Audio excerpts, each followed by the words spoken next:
ప్రియులారా, మనం గమనిస్తున్నప్పుడు సమూయేలు మొదటి గ్రంథంలో 18వ అధ్యాయంలో మనం గమనిస్తున్నప్పుడు దావీదును ప్రేమించిన 5 వ్యక్తుల గురించి ఈ సమయంలో ఈ 18వ అధ్యాయంలో మనం చూద్దాం. దావీదును ప్రేమించిన 5 వ్యక్తులు కానీ లేక సమూహాలు కానీ మనం గమనిస్తున్నప్పుడు దావీదు మన ప్రభు అయిన యేసుక్రీస్తుకి ముంగుర్తుగా ఉన్నాడు అని మనం చూస్తున్నాం. దావీదును ప్రేమించిన వారు, లేక ఇలా చెప్పుకుందాం, ప్రభువుని ప్రేమించినవారు. ఇందులో మొట్టమొదటిగా మనం గమనిస్తున్నప్పుడు దావీదును ప్రేమించిన వ్యక్తుల్లో మొదటి వ్యక్తినిగా మనం చూస్తే సౌలు అని చెప్పాలి. సౌలు దావీదును ప్రేమించాడు. 16వ అధ్యాయంలో మనం చూడండి, సమూయేలు మొదటి గ్రంథం 16వ అధ్యాయము 21వ వచనం చూడండి. 21వ వచనం, దావీదు సౌలు దగ్గరికి వచ్చి అతని ఎదుట నిలువబడగా అతని యందు సౌలునకు బహు ఇష్టము పుట్టెను, అతడు సౌలు ఆయుధములు మోయువాడాయను అని. మొట్టమొదటిగా దావీదును ప్రేమించిన వ్యక్తులు ఎవరైనా ఉన్నారు అంటే మొట్టమొదట సౌలు దావీదుని బహుగా ప్రేమించాడు, ఇష్టపడ్డాడు. కానీ త్వరలోనే ఆ ప్రేమ ద్వేషంగా మారింది. ఎలాగ మారిందండి? ఆ ప్రేమ ఏమైపోయింది? ద్వేషంగా మారింది. సౌలు దావీదును చూసినప్పుడు, దావీదు దాని దగ్గరకు వచ్చినప్పుడు ఆయనకు పట్టిన దయ్యాన్ని వదలగొట్టడానికి చమత్కారంగా వాయించగలిగిన వాడు, రూపవసి సుందరి అయినవాడు, అందమైన నేత్రాలు కలిగిన వాడు, యుద్ధ నైపుణ్యం కలిగిన వాడు, చక్కగా పాటలు పాడగలిగిన వాడు దావీదు. అలాంటి యవనస్తుడు ఉన్నాడంటే తీసుకురా అంట. ఆ దావీదును చూసినప్పుడు బహు ఇష్టపడతాడు, ఇష్టం పుట్టిందంట. బహు ఇష్టం అంటే ప్రేమించాడు బాగా. తర్వాత ఆ విధానంలో మనం చూస్తున్నప్పుడు ఆ సౌలు ప్రేమ కాస్త ద్వేషంగా మార్చబడింది. ఎందుకంటే అక్కడ మనం గమనిస్తున్నప్పుడు 5వ వచనంలో దావీదు సౌలునకు పంపిన చోట్లల్లా పోయి సుబుద్ధి కలిగి పనిచేసుకుంటూ వచ్చాడు. సరే, ఎక్కడికి వెళ్ళినా చక్కగా పనిచేస్తున్నాడు. ఇప్పుడు ఆ సుబుద్ధి కలిగి పనిచేస్తున్న ఆ వ్యక్తిని ఏం చేశాడంటే యోధుల మీద అతన్ని నియమించాడంట. అంటే ఒక రకంగా చెప్పాలంటే సైన్యాధిపతిగా మార్చాడు, సైన్యాధిపతిగా చేశాడు.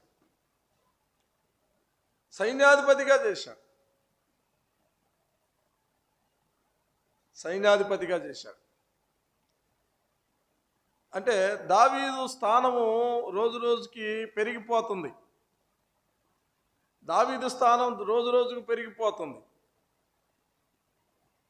మొన్న చూస్తేనేమో ఆయనకి అనారోగ్యంగా ఉన్నప్పుడు లేక దయ్యం పట్టినప్పుడు సితారతో పోగొట్టాడు. ఆయన పాటలు, ఆయన చమత్కారంగా వాయించిన విధానం మనం చూస్తాం. 17లో చూస్తే గొలియాతు మీద గొప్ప విజయాన్ని సాధించారు. ఇశ్రాయేలీల్లో ఎవరు 40 రోజుల నుంచి అటు ఇటు కేకలేస్తున్నారు, కానీ ఎవరు ముందుకు వచ్చిన వాళ్ళు కాదు. ఇప్పుడు సైన్యం పైన మరి ఎక్కడికి పంపించినా కానీ సుబుద్ధి కలిగి పనిచేసుకుంటున్నాడు. యోధుల మీద అతన్ని నియమించాడు. ఇక చివరికి అతనికి ఏమైపోయింది అంటే పరిస్థితుల్లో 6-7 వచనాల్లో దావీదు ఫిలిష్తీయుల్ని హతం చేసి తిరిగి వచ్చినప్పుడు స్త్రీలు ఇశ్రాయేల్లో ఊళ్ళన్నిటిలో తంబూరతోనూ సితారలతో వాయిద్యాలతో పాడుచు నాట్యమాడుచు రాజైన సౌలును ఎదుర్కొనుచు వచ్చి ఆ స్త్రీలు గానా ప్రతిగానాలు చేయుచు సౌలు 1000 కొలదియు దావీదుకి 10,000 కొలది అనే పాట పాడాలకే ఎట్లా ఉందమ్మా? ఆ మాట సౌలునకు ఇంపుగా ఉండనందున అతడు బహుగా కోపపడ్డాడు. పాట పాడేవాళ్ళు ఎట్ట పాడాలి? ఏమ్మా చెప్పాలి. పాట పాడేవాళ్ళు ఎట్ట పాడాలి? ఈ పాటల దగ్గరే వస్తుంది అంతా. పాడేవాళ్ళు ఎలా పాడాలంటే, దావీదు జయించిన దావీదుకి వేల కొలదనాలి, ఇంట్లో కూర్చున్నా కానీ సౌలుకి ఏమనాలి, 10,000 కొలదని పాటలు పాడాలి. అవునా? ఆ పాట పాడితే మళ్ళీ ఇందాక పాడారు బ్రదర్, ఆ పాట మళ్ళీ పాడండి, చాలా బాగా పాడారండి. అవునా? ఎవరు? అసలు ఆ పాట మన పాటల పుస్తకాల్లో ఉండాలి, సప్లిమెంట్లో కూడా వేయించండి. బాగుంది ఆ పాట పాడండి అనేవాడు. అవునా? కానీ ఈ స్త్రీలు ఎలా పాడారంటే, సౌలుకి 1000 కొలది, దావీదుకి 10,000 కొలదనే పాట ఎప్పుడైతే వచ్చిందో ఆ పాట అది ఇంపుగా లేదంట. ఏ విషయంలో ఇతడు నాకంటే అధికుడు అని చెప్పి అక్కడ చూడండి, అక్కడ ఒక మాట మనం చూస్తాం 8వ వచనంలో. ఆ మాటలు సౌలుకు ఇంపుగా ఉండనందున అతడు బహుగా కోపం తెచ్చుకొని, వారు దావీదునకు 10,000 కొలదని నాకు 1000 కొలదని స్తుతులు పాడిరే, రాజ్యం తప్ప మరి ఏ విషయంలో అతడు తీసుకొనగలడు అని అనుకోండి. ఇందులో ఇందాక మనం ఒక మాట అనుకున్నాం. మొట్టమొదటి దావీదు మన ప్రభు అయిన యేసుక్రీస్తుకి సాదృశ్యంగా ఉన్నాడు అని మనం చూసాం. ప్రియమైన వాడు దావీదు అంటే ప్రియమైన వాడు. ఎలాగో ప్రభువు కూడా ప్రియకుమారుడు. ఈయన ఏమన్నాడు? తండ్రి అయిన దేవుడు, ఈయనే నా ప్రియ కుమారుడు, ఈయన యందు నేను ఆనందిస్తున్నాను అన్నాడు. ఈయన నా ప్రియ కుమారుడు. ఎఫెసీ పత్రిక 1:6లో ఆ ప్రియుని యందు అనే మాటను మనం చూస్తాం. ఆ ప్రియుని యందు. చాలాసార్లు మన జీవితంలో సౌలు లాంటి ప్రేమ దేవుని మీద ఉంటుంది మనకి. ఆ 16వ అధ్యాయంలోనే ఆయన అభిషేకించబడ్డాడు. ఆ సంతానంలోనే ప్రభువు రాబోతున్నాడు, దావీదు కుమారుడు. ఇక్కడ మనం చూస్తే సౌలు ఆలోచన ఏంటంటే, నువ్వు శత్రువును జయించావు. శత్రువును జయించాడు ఎవరు? దావీదు. 17వ అధ్యాయం. శత్రువును జయించావు, విజయాన్ని ఇచ్చావు, అంతవరకే. కానీ అంతకంటే నువ్వు ఎక్కువగా ఉండకూడదు. అంటే ఆయన స్థానం రోజు రోజుకి ఎదిగిపోతుంది. స్థానం రోజు రోజుకి ఎదిగిపోతుంది.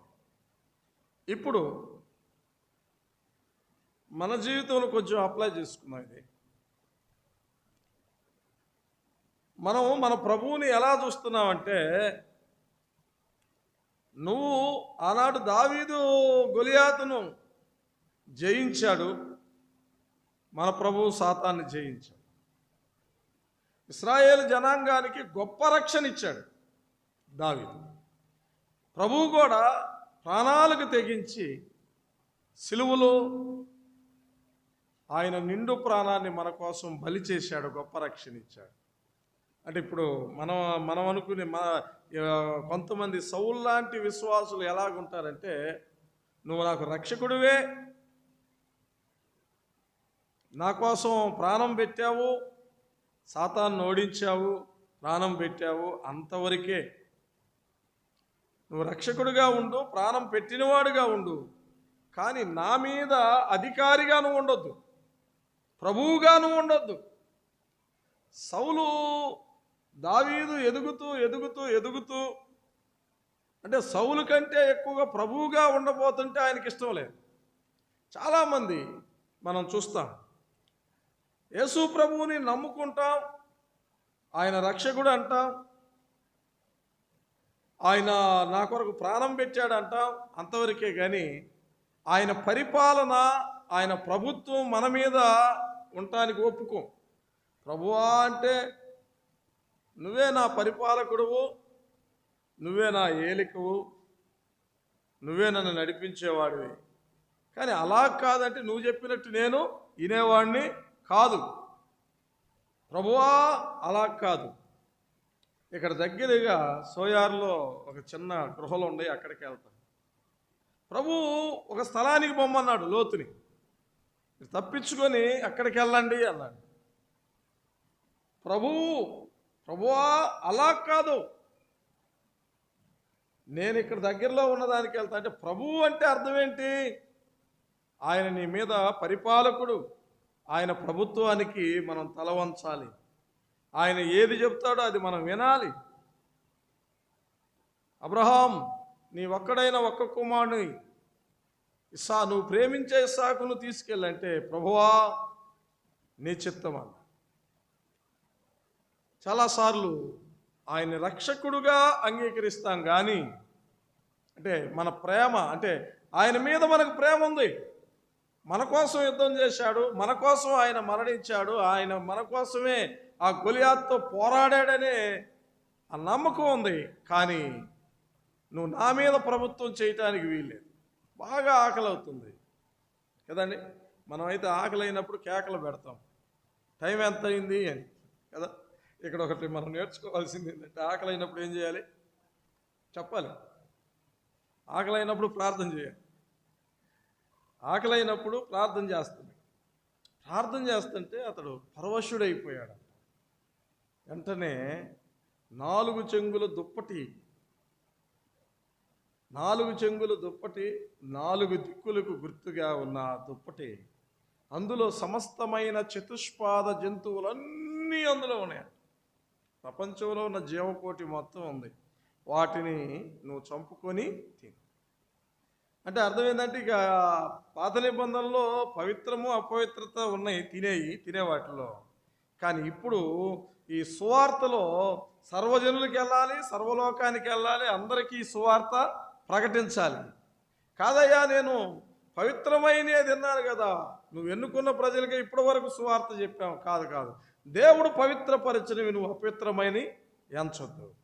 నువ్వు లేచి చంపుకొని తిను అంటాడు. 1, 2, 3 సార్లు. 3వసారి ఆ పాత్ర అట్లా వెళ్ళింది.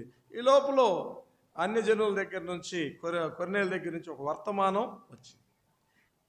వద్దు ప్రభువా, నువ్వు తిను, నేను పవిత్రం చేసి నీకు ఇస్తాను, వద్దు ప్రభువా అంటావంటే నువ్వు వెళ్ళు, ఫలానా స్థలానికి వెళ్ళు, కొర్నేలు దగ్గరికి వెళ్ళాలి, అన్ని జనుల దగ్గరికి వెళ్ళాలి, ఇంకా వెళ్ళాలి. ప్రియులారా, మనం గమనిస్తున్నాం కొన్నిసార్లు సౌలు ప్రేమ ద్వేషంగా మార్చబడినట్లుగా ప్రభువు మీద ఉన్న మొదటి ప్రేమ మనకి మారిపోతుంది. వద్దు ప్రభువా, నువ్వు నా మీద ప్రభుత్వం చేయొద్దు అనే దాకా వెళ్ళిపోతుంది. అది దావీదును ప్రేమించిన వారిలో మొదటి వ్యక్తి. రెండో వ్యక్తిని కూడా మనం చూద్దాం. అక్కడే 18వ అధ్యాయంలో మనం గమనిస్తున్నప్పుడు దావీదు తనకు ప్రాణ స్నేహితునిగా భావించుకొని అతనిని ప్రేమించెను అన్నాడు. ఇది నిస్వార్థమైన ప్రేమ. సౌలు ప్రేమ ద్వేషంగా మార్చబడింది. ఒకవేళ నువ్వు ప్రభువుని ఒకప్పుడు బాగా ప్రేమించేవాడివేమో, ప్రేమించేదానివేమో, అది ఇప్పుడు ద్వేషంగా మార్చబడుతుందా? ఆయన చెప్పిన ఆజ్ఞలకు లోబడుతున్నావా? కాదు ప్రభువా, ఇప్పుడు కుదరదు, నేను చేస్తాను, నువ్వేని చెప్పి నేనెన్నాం అనే విశ్వాసిగా ఉన్నావో నాకు తెలియదు. యోనాతాను దావీదుల ప్రేమ నిస్వార్థమైన ప్రేమ. ఆ ప్రేమ ఎలాంటిదయ్యా అంటే యోనాతాను దావీదును తనకు ప్రాణ స్నేహితునిగా భావించుకొని అతన్ని ప్రేమించెను అన్నాడు. యోనాతాను హృదయం దావీదు హృదయంతో హృదయాలు కలిసిపోయింది కదండి. ఇప్పుడే మనం విన్నాం, దావీదు మన ప్రభువుకు గుర్తుగా. మన ప్రేమ ప్రభు హృదయం మన హృదయం కలిసిపోవాలి. దావీదుని ఎట్లా ప్రేమించాడో, ఎందుకు ప్రేమించాడో, ఎక్కడ ప్రేమించాడో మనకు తెలియదు. ప్రాణానికి తెగించి ఆ ఫిలిస్తీనుతో పోరాడాడు. ఆ యవ్వనుడు 40 రోజుల నుంచి అందరూ ఎటోళ్ళటు పారిపోతున్నారు, ఒక్కళ్ళు ముందుకు రాట్లా. సైన్యాధిపతి అయిన అబ్నేరు ఉన్నాడు, సౌలు, యోనాతాను, ఇంకా ఇశ్రాయేల్లో గొప్ప సైన్యం ఉన్నారు. అందరూ అతన్ని చూసి పారిపోతున్నారు కానీ ముందుకు రా. పాలు గారుతున్న వాడు యవ్వనస్తుడు, 17-18 సంవత్సరాల్లో ఉన్న ఈ యవ్వనస్తుడు ఏ ఆయుధం లేకుండా యుద్ధము చెప్పాలి. యుద్ధము ఎవరిదమ్మా? ఏంది వీళ్ళందరూ గురించి చూస్తున్నట్టున్నారు నాకు వెళ్ళి. అమ్మ అర్థమవుతుంది, నా మాట అర్థమవుతుంది మీకు? యుద్ధము యెహోవాదే, యుద్ధము యెహోవాదే అని వెనక్కి రాకుండా ముందుకు పరిగెత్తుతూ వెళ్ళిపోయి గొలియాతుని చంపాడు. ఆ ధీరత్వం, ఆ ధైర్యం, ఆ దేవుని మీద ఉన్న విశ్వాసం యోనాతాను కల్లారా చూస్తున్నాడు. ప్రియులారా, ఏంటి వాట్ ఈస్ ద డేర్? ఏంది ఇంత ధైర్యంగా వెళ్ళిపోతున్నాడు? మళ్ళీ ఏ ఆయుధం లేకుండా, ఏ కవచాలు లేకుండా, నున్న రాళ్ళు, వడిసెలు, రాళ్ళు చేత పట్టుకొని వెళ్ళిపోయి గొలియాతును పడగొట్టాడు. ఇక్కడ మనం చూస్తున్నాం, ఈ మాటలు అన్నీ వింటున్నప్పుడు, ఆయన శౌర్యాన్ని, ఆ యొక్క తెగింపుని చూస్తున్నప్పుడు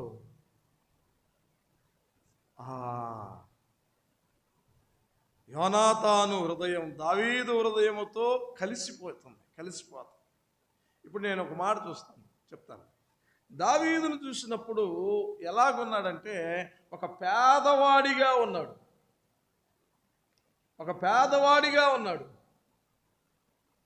ప్రభు ఈ లోకంలో మన కొరకు ఆయన పేదవాడిగా, దరిద్రుడుగా, ఏమి లేనివాడుగా తను తాను తగ్గించుకొని పశువుల తొట్టిలో పరుండిన వాడుగా మనం చూస్తాం. నక్కలకు బొరియలు ఉన్నాయి, ఆకాశ పక్షులకు గూళ్ళు ఉన్నాయి, మనుష్య కుమారుడు తలవార్చుడికైనా స్థలము లేనంత పేదవాడిగా ఈ లోకములో మన కొరకు ఆయన జీవించాడు. యోనాతాను కిరీటం కలిగిన వాడు, యువరాజు. సౌలు తర్వాత గొప్ప యువరాజు ఎవరండి? యోనాతాను. అన్ని తీసి దావీదు చేతిలో ఉంచుతున్నాడు. తన కత్తిని, తన దుప్పటిని, కత్తిని, విల్లును, కర్రను అన్ని తీసి ఆయన చేతికి ఇస్తున్నాడు.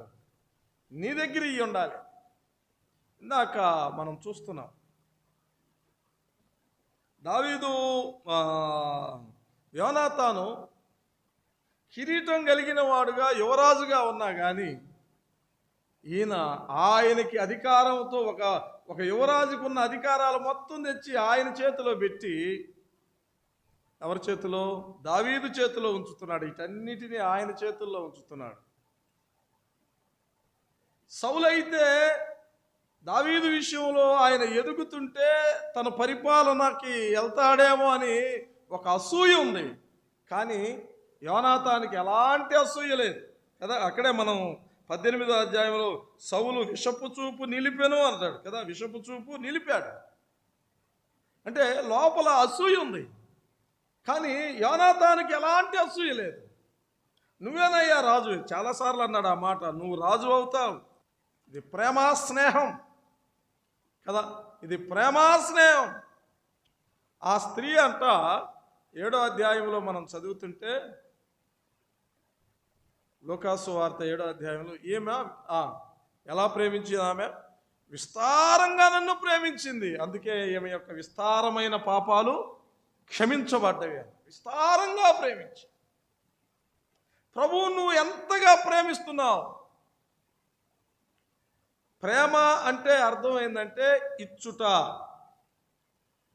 యోహాను సువార్త 3:16లో దేవుడు లోకమును ఎంతో ప్రేమించెను కాగా తన అద్వితీయ కుమారుని యందు విశ్వాసముంచు ప్రతివాడు నశింపక నిత్య జీవం పొందినట్లుగా. అదే యోహాను మొదటి పత్రిక 3:16లో అదే మాటను ఏం రాశాడంటే, ఆయన మనల్ని ప్రేమించినని దీనివల్ల మనకు తెలుస్తుంది. ఎట్లా? చూడండి, ఆ మాట ఏమన్నాడు? యోహాను మొదటి పత్రిక 3 చదవయ్యా.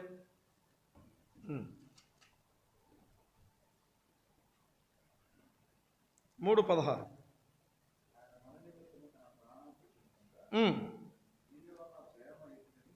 పెట్టెను గనుక, ఆయన మన నిమిత్తం తన ప్రాణం పెట్టెను గనుక దీనివలన ప్రేమ ఎట్టిదో మనకి అర్థమవుతుంది.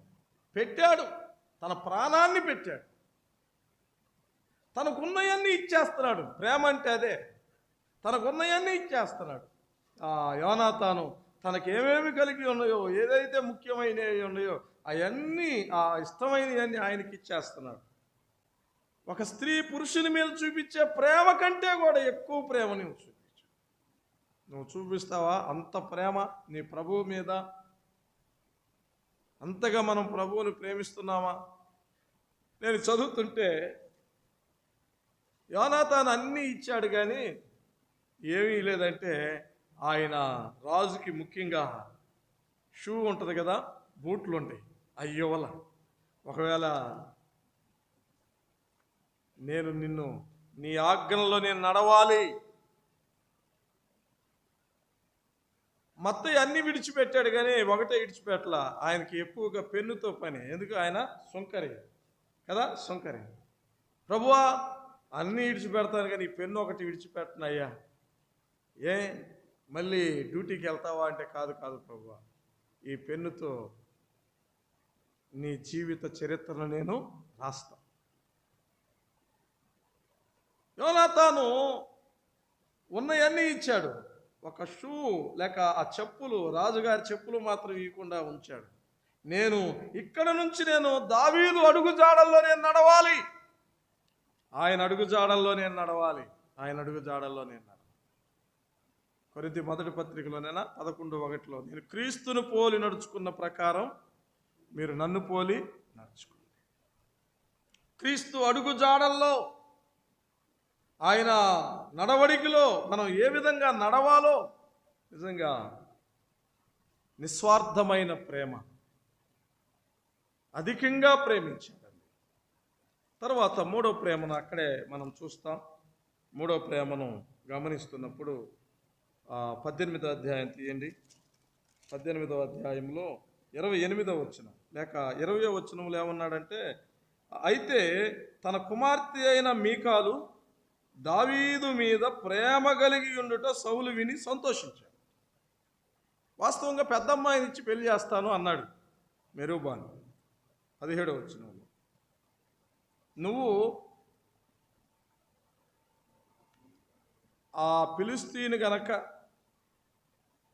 జయిస్తే నా పెద్ద కుమార్తె నీకు ఇస్తాను అన్న. ఏమండి? ఓకే, జయించాడు. ఒకవేళ నేను అనుకున్నాను ఇటు పెళ్లి కార్డులు కూడా వేయించుకున్నారేమో అన్నట్టుగానే జయించాడు, మళ్ళీ ఇంకోటి పెట్టాడు. అక్కడ నువ్వు సౌల్ని, ఆ యొక్క గొలియాతును గనక జయిస్తే నా కుమార్తె నీకు ఇస్తాను అన్నాడు. అది చాలా పెద్ద, అదే ఎందుకంటే ఇశ్రాయేల్ చరిత్రలో ఒక గొప్ప సంఘటన అది, తర్వాత దినాల్లో కూడా. మరి అలాంటప్పుడు మరలా ఈమెను తీసుకెళ్ళి ఇంకొక ఆయనకి ఇచ్చి పెళ్లి చేస్తున్నాడు. వాస్తవంగా పెళ్లి కుదిరి మాట్లాడుకున్నప్పుడు ఈమెను తీసుకెళ్ళి ఇంకొకరికి పెళ్లి చేస్తే ఈ యవనస్తుడు ఏం చేసుకుంటాడు చెప్పండి? మామూలుగా జనరల్గా జరిగేది, అక్కడ సంగతి కాదు, మామూలుగా అయితే ఏంది ఎవరో మాట్లాడుతుంది, ఏదో ఒక ఆత్మహత్య ఏదో ఒకటి చేసుకో, పరువు పోయింది మా జీవితంలో. అదిగాక సంబంధం కూడా ఎవరి సంబంధం? ఇది రాజుగారి సంబంధం, రాజుగారి కూతురుతో పెళ్ళి. ఇప్పుడు నేను ఏ ముఖం పట్టుకుని బయటికి వెళ్ళాలి, ఎవరి దగ్గర ఎట్ట తిరగాలి? ఎందుకని ఏదో ఒకటి చేసుకుంటారు ఈనాడు యవనస్తులు, ఏదో ఒకటి చేస్తారు, ఏదో ఒక పని చేస్తారు మొత్తాన్ని. కానీ దావీదు దేవుని మీద ఆధారపడ్డవాడు కాబట్టి వదిలేశాడు, దాన్ని పెద్దగా పట్టించుకోవాలి, వదిలేశాడు. ఒకవేళ ప్రభు చిత్తం కాదేమో, ప్రభు ఇష్టం కాదేమో, చాలా వివాహాలు ప్రభు ఇష్టం కానీ కొన్నిసార్లు తప్పిపోతున్నప్పుడు మనం సంతోషంగా అంగీకరించాలి కానీ దాన్ని సీరియస్గా తీసుకొని చాలా దూరం వెళ్ళాల్సిన పని లేదు. దావీదు మెదలకుండా ఉన్నాడు. మరలా మీకాలు దావీదును ప్రేమిస్తుంది అనే సంగతి ఆ తండ్రికి తెలిసింది, అర్థమైంది. ఆయన సంతోషించాడు. ఇత్తాగైనా కానీ మరి దావీదును చంపాలని ఆలోచన చేశాడు. మీకాలు దావీదును ప్రేమించారనే సంగతి ఎట్లా తెలుస్తుంది? ఏమండి, ఈ రాత్రి నువ్వు తప్పించుకుంటేనే, లేదంటే రేపు ఖచ్చితంగా నువ్వు చంపబడతావు, ఇది నాకు అందిన వార్త అని చెప్పి. అంటే దావీదు మీద ఎంతగానో ప్రేమ ఉంది. ఎవరికి? మీకాలు. ఆ మరణాపాయం నుంచి తప్పించుతుందంటే, భర్తను తప్పిస్తుందంటే డాడీ మంచి లైన్లో పెట్టేశాను, కాళ్ళు చేతులు కూడా కట్టేశాను, నువ్వు ఊరక అట్ట పెట్టమన్నావు కానీ నేను ఇంకా గొప్ప పని చేశానని ఈ తండ్రికి ఈ భర్తను అప్పగించట్లా. ఏమండి, నువ్వు వెంటనే లేచి తప్పించుకో. రాత్రి మళ్ళీ తెల్లారుజామునైతే వాళ్ళు రెడీగా ఉంటారు.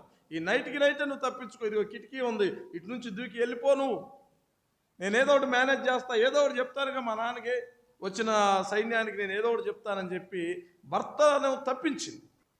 మొదటిగా మనము సౌలును గురించి విన్నాం. అది దేవుని పట్ల ఉన్న ప్రేమ మనం కొలత వేసుకుంటున్నప్పుడు, నువ్వు నాకు రక్షకుడుగా శత్రువుని జయించిన వాడుగా ఉండాలి, కానీ నువ్వు నాకు నీ ఆజ్ఞలకు నేను లోబడను, నువ్వు నాకు ప్రభువుగా ఉండొద్దు అనే విశ్వాసులకు గుర్తుగా సౌల్లో మనం చూసాం. అదే యోనాతాన్లో చూస్తే నిస్వార్థమైన ప్రేమతో హృదయపూర్వకంగా ప్రేమించిన నిజమైన విశ్వాసి పటాన్ని యోనాతాన్లో మనం చూస్తాం. ఇక్కడ మీకాల్లో ఉన్న పాఠాన్ని మనం గమనిస్తున్నప్పుడు, మీకాలు దావీదును ఎంతగానో ప్రేమించింది, ఆమె కూడా ప్రేమించింది. కానీ మనసులో ఏం చేసిందంట? హీనపరిచింది. వీళ్ళు దేనికి గుర్తుగా ఉందంటే నామకార్థ క్రైస్తవ విశ్వాసికి గుర్తుగా. ప్రేమించినట్టుగానే ఉంటాం, ఆయనంటే చాలా ఇష్టంగానే ఉంటాం, ప్రేమించినట్టుగా ఉంటాం, కానీ లోపల హీనపరిచిందంట. ఏనండి, ఇక్కడ గనుడు, ఘనహీనం అనే పదాలు మనం చూస్తాం. మీకాలు నమ్ముకున్న విశ్వాసికి గుర్తుగానే ఉంది. అదే సమయంలో ప్రభువును మనం నమ్ముకొని రక్షించబడటమే కాదు, ఆయన్ని ఘనపరచటం, ఆరాధించటం, కీర్తించటం, మహిమపరచటం మన బాధ్యత. మనసులో హీనపరుచుకోవటం, ఘనహీనంగా మాట్లాడటం, ఆరాధన మనకి ఒకవేళ 10 అనుకో, ఎన్నింటికి వస్తాం? పాటలు అయిపోయినాక. ఆరాధనని మనం ఘనహీనంగా చూస్తున్నామా? ప్రేయర్ మీటింగ్ని మనం ఘనహీనంగా చూస్తున్నామా? సువార్త పరిచర్యని ఘనహీనంగా చూస్తున్నామా? ఆయన పనుల్ని, ఆయన పరిచర్యని, ఆయన సన్నిధిని మనం ఎప్పుడైతే ఘనహీనంగా చూస్తున్నామో మీకాల్ లాంటి స్వభావం మనలో ఉంది. అంతే, మీకాల్ లాంటి స్వభావం మనలో ఉంది. మీకాల్కి దావీదంటే ఎంతో ప్రేమ. మనం మరి దావీదుని తప్పించడమే మనం దానికి గుర్తుగా మనం చూస్తున్నాం. కానీ మనసులో రాను రాను మనిషి ఎలాగైపోయిందంటే మనసులో ఈనపరుచుకుంటుంది. దావీదుని గురించి వ్యంగ్యంగా, ఎగతాళిగా మాట్లాడుతుంది. క్రైస్తవ జీవితం ఎగతాళిగా, హేళనగా, హీనంగా, తేలిగ్గా, లెక్కలేనితనంగా, ఒక బాధ్యత లేని పరిస్థితుల్లోగా ఒక విశ్వాసం ఉండకూడదు ప్రియులారా. అలాంటప్పుడు మీకాల్లాగానే ఉంటారు. ఆయన నన్ను రక్షించిన వాడే, కానీ ఆరాధనలో నేను ఆయన హీనపరిచే దానిలాగుంటే మీకాలకి చివరి దాకా ఏం లేదంట. చెప్పండి గట్టిగా. పిల్లలు లేని మీకాలు, గొడ్రాలుగా నిలవబడ్డ మీకాలు, గర్భం తెరవబడని మీకాలు. ఒకవేళ ఇలా చెప్పుకుందాం, ఆత్మ సంబంధమైన ఫలాలు లేని విశ్వాసి జీవితం అందులో మనకు. ఆత్మ ఫలాలు వారి జీవితాల్లో కనబడవి. శరీర సంబంధమైన మాటలు, శరీర సంబంధమైన విశ్వాసం. ఎప్పుడు దావీదు దగ్గరే ఉంటావు, దావీదుతో ఇంట్లోనే ఉంటావు, దావీదు దగ్గరే ఉంటావు, దావీదు ఇంట్లోనే ఉంటావు, దావీదుతోనే మాట్లాడతావు, కానీ గర్భం తెరవబడతావు. ఆత్మ ఫలాలు లేవు, సేవా ఫలాలు లేవు, స్తుతి ఫలాలు లేవు.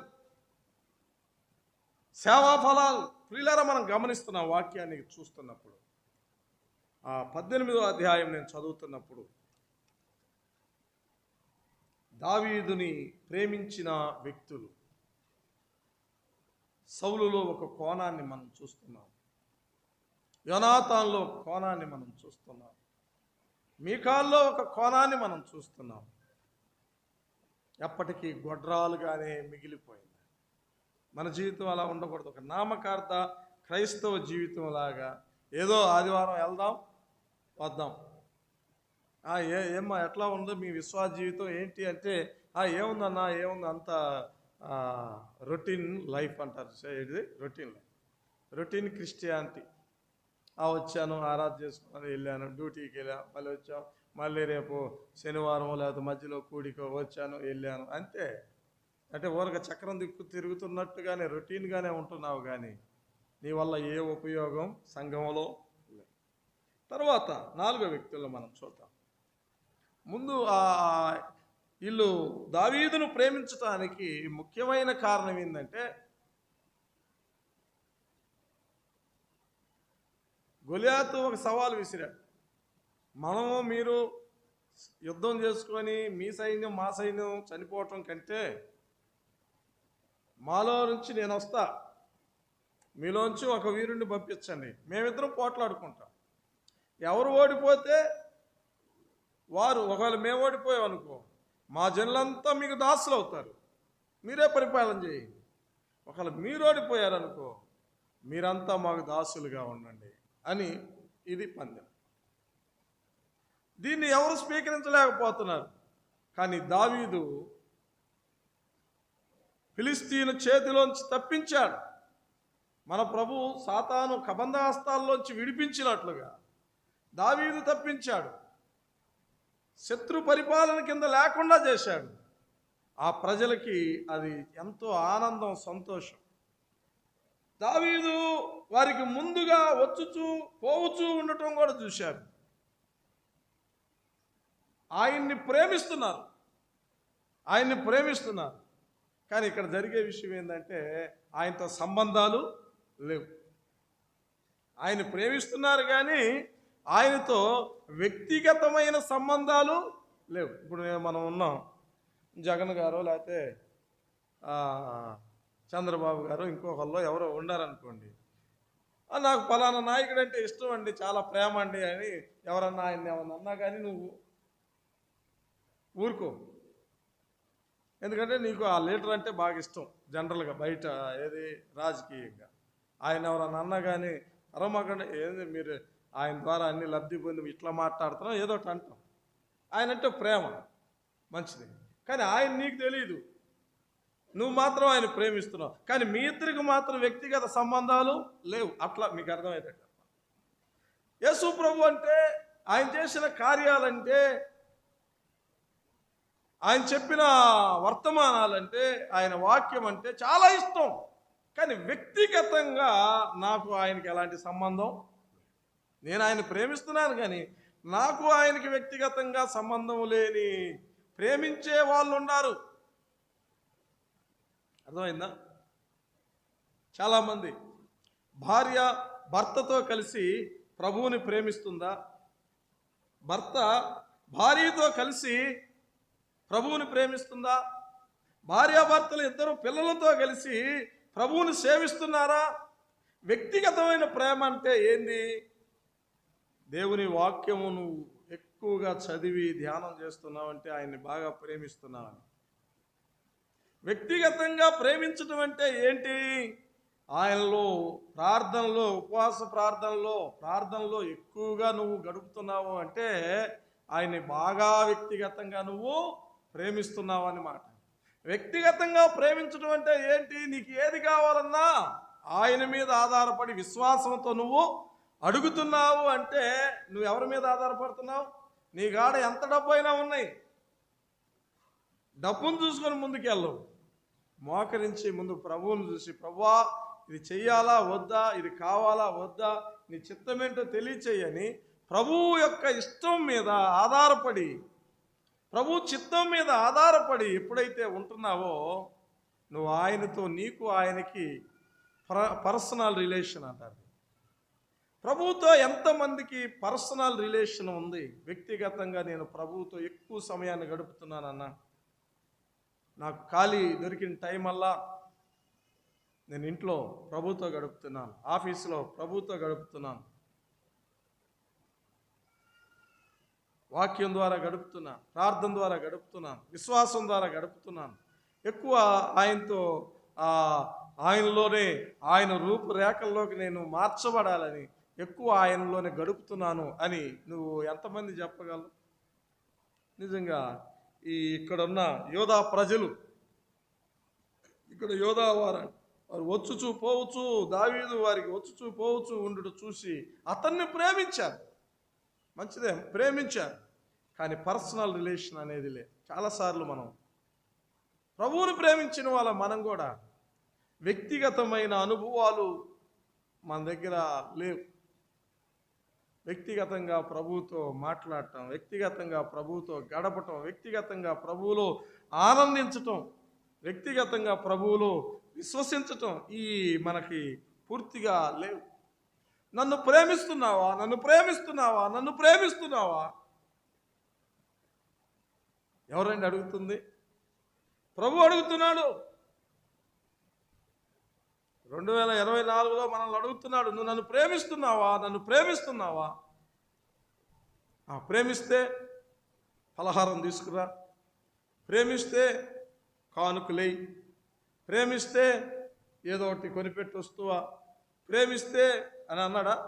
ఏమన్నాడు?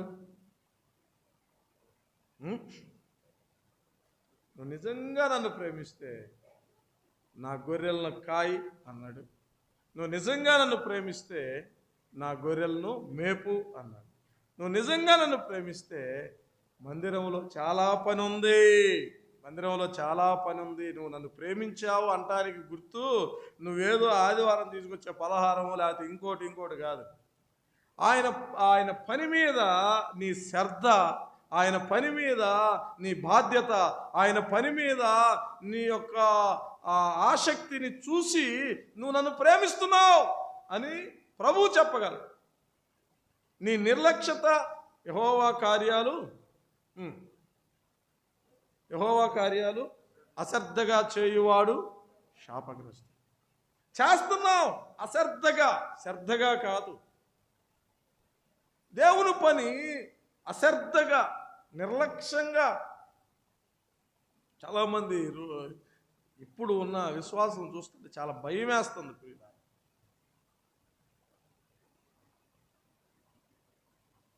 సేవకుడే సంఘంలో అంటే పరిచారకుడు అంటారు, తప్పేం లేదు. ఏనే వచ్చి అన్నీ వేసుకొని అన్నీ చేసి అన్నీ చూసిన తర్వాత వీళ్ళు ఎప్పుడో వస్తున్నారు. ఏమండి, చక్కగా ముందుగా అసలు నువ్వు ఆ పని మీద నీకు ఎంత భారము, బాధ్యత ఉండాలి. చాలామందికి ఈ వ్యక్తిగత సంబంధాలు ఉంటారు. పాటలు అయిపోయినాక వస్తారు, ఆమెను అనకముందే పరిగెత్తే పందెంలో ముందుగా ఎవరు పరిగెత్తారు వాళ్ళు వెనక నుంచే పరిగెత్తారు. మళ్ళీ కనబడను కూడా కనీసం వందనాలు కూడా చెప్పరు. అటు నుంచి అట్టే వెళ్ళిపోతారు. అందరికంటే ఆఖరికి వస్తారు, అందరికంటే ముందుగా వెళ్ళిపోతారు, అందరికంటే లాస్ట్ వస్తారు, అందరికంటే ముందు వెళ్ళిపోతారు. నువ్వు నన్ను ప్రేమించుతున్నావా? ప్రభు అడుగుతాడు. దావీదు ఒక మాట 18వ కీర్తన 1వ చరణం ఏమన్నాడు?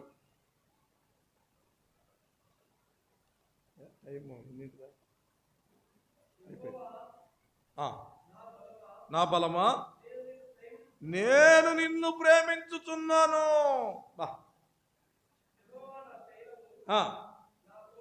చాలే, యెహోవా నా బలమా, నేను నిన్ను ప్రేమించుచున్నా. ఎంత చక్కగా చెప్పాడు. దావీదు దేవుణ్ణి ప్రేమించాడు, దేవుని మందిరాన్ని ప్రేమించాడు, దేవుని ప్రజలను ప్రేమించాడు, దేవుని పరిచర్యను ప్రేమించాడు, దేవునికి సంబంధించిన ప్రతిదాన్ని ప్రేమించాడు. ఆయన రాసే పాటల్లో, ఆయన చేసే పనుల్లో మనము బైబిల్ గ్రంథంలో యెహోవా నా బలము, నేను నిన్ను ప్రేమించుచున్నానయ్యా, నేను నిన్ను ప్రేమిస్తున్నానయ్యా. ఈమె విస్తారంగా నన్ను ప్రేమించింది. ఆ సాక్ష్యం మన మీద రావాలండి. ఆ సాక్ష్యం ఆఖరిగా 5 దావీదును ప్రేమించిన వాళ్ళు ఉన్నాం కదా. 1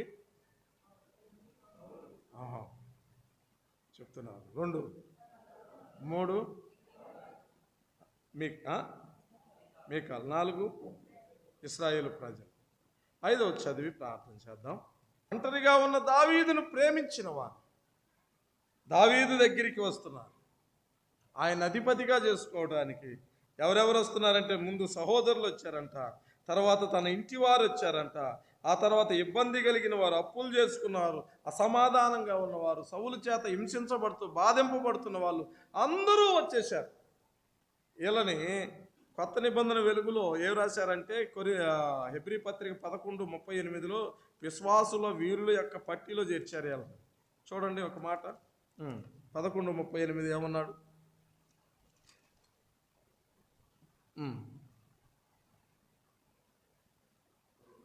11:38 హెబ్రీ పత్రిక 11:38 వాళ్ళు అరణ్యముల్లోనూ అదే గొర్రె చర్మములను మేక చర్మములు వేసుకుని దరిద్రులయ్యుండిరి, శ్రమపడి హింస పొందుచు అడవుల్లో, కొండల్లో, గృహల్లో, సొరంగాల్లో తిరుగులాడుచు సంచరించి అట్టి వారికి ఈ లోకము యోగ్యమైనది కాదు. వీరందరూ తమ విశ్వాసము ద్వారా సాక్ష్యము పొందిరి. గృహంలో, కొండల్లో, సొరంగాల్లో వీరందరూ తమ విశ్వాసం ద్వారా సాక్ష్యం పొందారు. విశ్వాసం ద్వారా సాక్ష్యం పొందారు. ఇక్కడ మనం గమనిస్తున్నప్పుడు వీరందరూ ప్రియులారా దావీదును ప్రేమించి దావీదు దగ్గరకు వచ్చారు, ఆయన రాజుగా చేసుకున్నారు. ఆ తర్వాత నిజంగా దావీదు సౌలు మరణం తర్వాత ఆయన రాజు అయ్యారు. ఆ రాజ్యంలో ఈ ప్రజలు ఈ అసమాధానంగా అప్పులు కలిగిన వారు, వీరులు గొప్ప యోధులుగా మరి దావీదు దగ్గర తీర్చబడిన వారుగా మనం చూస్తున్నాం. హృదయపూర్వకంగా ప్రయాసపడి భారం మోసుకున్న సమస్త జనులారా నా యొద్దకు రండి. వీళ్ళు అప్పులతో ఉన్నవారు, అసమాధానంగా ఉన్నవారు, బాధింపబడుతున్న వారిని తర్వాత గొప్ప యోధులుగా చేశారు కదా. మనం చూస్తాం, వాళ్ళు చేపలు పట్టుకునే వాళ్ళని ఏం చేశాడయ్యా అంటే ప్రపంచానికి వాక్యం అందించే వారిగా చేశాడు. అనేకులు ఆయన అతను దావీదు దగ్గరికి వస్తున్నారు ఆకర్షించు. ప్రభు దగ్గర కూడా అనేక మంది అసమాధానంగా ఉన్నవారు, రోగం కలిగిన వారు, పాపంతో ఉన్నవారు అందరూ ప్రభు దగ్గరికి వచ్చి బాగుపడుతున్నారు. యేసు ప్రభు క్షమించలేని పాపమే లేదు, యేసు ప్రభు స్వస్థపరచలేని రోగమే, ఆయనకు అసలు అసాధ్యమైంది ఏది. కాబట్టి వారు ప్రభువుని ఎంతగా ప్రేమించారు. ఈ 5 ప్రేమలు దావీదులో ఉన్నట్టుగా, దావీదు అంటే అర్థం ఏంటి అని చెప్పాను? ప్రియమైనవారు.